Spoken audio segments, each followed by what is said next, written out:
हमके तू बुझा तारा बस हम नइखी भोजपुरी के कौनो हीरोइन से काम नइखी।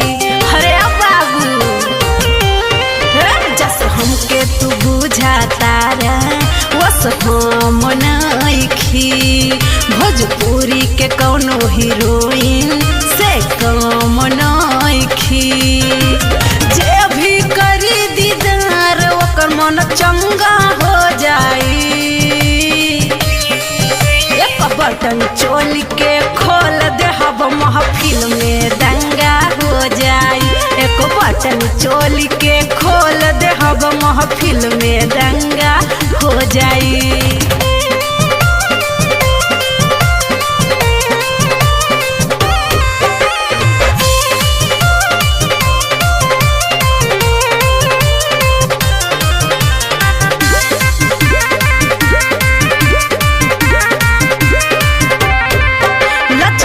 जब पतरी कमरिया होश वाले होले बेहोश हो बटे ऊपर से देह चिकनाइल भीतर भरल हमर जोश हो।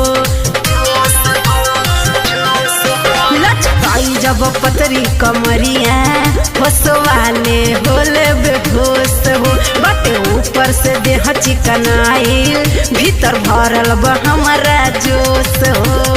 हमके पावे के खातिर आपस में पंगा हो जाई।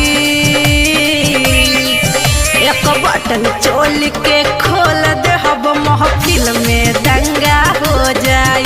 एक बटन चोली के खोल दे हब महफिल में दंगा अरे हो जाई हो।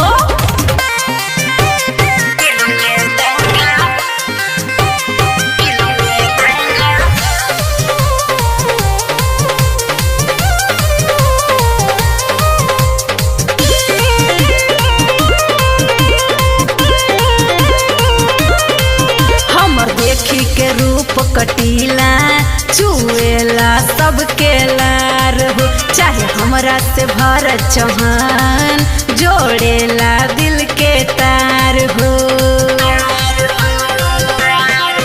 हमर देखी के रूप कटीला चुएला सबके लार हो चाहे हमरा से चितरांगद जोड़ेला दिल के तार हो।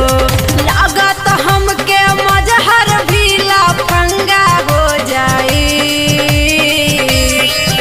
एक बटन चोली के खोल दे हब महफिल में दंगा हो जाई। एक बटन चोली